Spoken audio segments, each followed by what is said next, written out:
President Donald Trump is facing growing criticism after expressing his willingness to accept a luxury jumbo jet from the royal family of Qatar, a Boeing 747-8 worth around $400 million.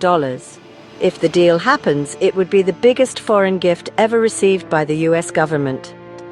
President Trump said the plane is intended for use as the new Air Force One during his current term in office. After he leaves the presidency, ownership of the jet would reportedly transfer to his Presidential Library Foundation.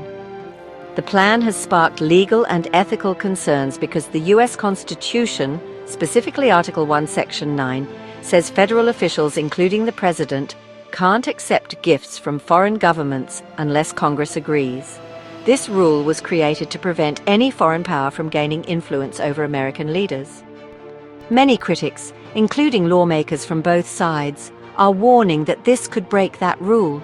Senator Bernie Sanders, for example, said the idea is not just unethical, but also clearly against the Constitution. Even some Trump supporters have expressed concern, with far-right activist Laura Loomer warning that taking the jet would damage the president's image. The Trump administration says there's no wrongdoing. A legal memo from the Justice Department, reportedly approved by Attorney General Pam Bondi, gives the go-ahead for the Department of Defense to accept the plane on behalf of the government, with plans to give it to Trump's foundation later. That memo hasn't been made public yet. President Trump defended the idea, saying delays from the United States aircraft company Boeing have forced the government to look elsewhere. He argued that the Defense Department is getting a much-needed replacement plane for free and that everything is being done in full view of the public. Well, I think what happens with the plane is that, we're very disappointed that it's taken Boeing so long to build a new Air Force One. We have an Air Force One that's 40 years old. And if you take a look at that compared to the new plane of the equivalent, stature at the time, it's not even the same ballgame. You look at some of the Arab countries and the planes they have parked alongside of the United States of America plane. It's like from a different planet. And it's close to 40 years old, might be more than 40 years old now. And we, when I first came in, I signed an order to get it built. I took it over from the Obama administration. They had originally agreed. I got the price down much lower. And then when the election didn't exactly work out the way that it should have, a lot of work was not done on the plane because a lot of people didn't know. They made change orders that were so stupid, so ridiculous. And it ended up being a total mess, a real mess.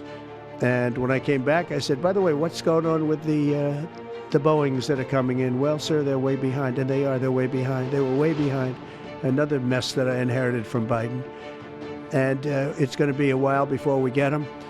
And I think Qatar, who has really, we've helped them a lot over the years in terms of security and safety. I think that, and very, very nicely, and I have a lot of respect for the leadership and for the leader, Qatar. And I think they knew about it because they buy Boeings. They buy a lot of Boeings. And they knew about it. And they said, we would like to do something. And if we can get a 747 as a contribution to our Defense Department to use during a couple of years while they're building the other ones, I think that was a very nice gesture. Now, I could be a stupid person and say, oh, no, we don't want a free plane. We give free things out. We'll take one, too. And it helps us out because, again, we're talking about we have 40-year-old aircraft. The money we spend, the maintenance we spend on those planes to keep them tippy-top is astronomical. You wouldn't even believe it. So I think it's a great gesture from Qatar. I appreciate it very much. I would never be one to turn down that kind of an offer. I mean, I could be a stupid person, say, no, we don't want a free, very expensive airplane. But I thought it was a great gesture. And I think it was a gesture because of the fact that we have helped and continue to, we will continue to, all of those countries, Saudi Arabia, the UAE, Qatar, and others, we keep them safe. If it wasn't for us, they probably wouldn't exist right now. And I think this was just a gesture of good faith.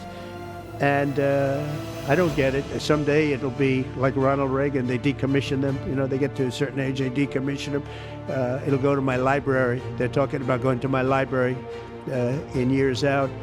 But I thought it was a great gesture. And it's something that was done by Ronald Reagan. They actually decommissioned the plane and he put it in his library. And it actually has made the library, I think, a Boeing 707. It's actually made the library more successful. So it was good. Meanwhile, Trump is preparing to visit Qatar this week, his first major overseas trip since beginning his second term, which has added more attention to the story. Qatar's government has tried to calm things down.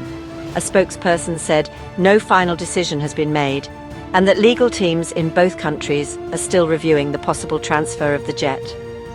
The White House also said there's nothing to worry about. Press Secretary Caroline Leavitt claimed Trump only acts in the interest of the American people and that any gift accepted would follow the law fully. Still, the debate continues. Even if the plane is temporarily used by the United States military, is that enough to dodge the Constitution's ban on foreign gifts? And does Congress need to approve this kind of deal? Let us know in the comments section. For now, the situation remains unclear and could turn into a major legal fight.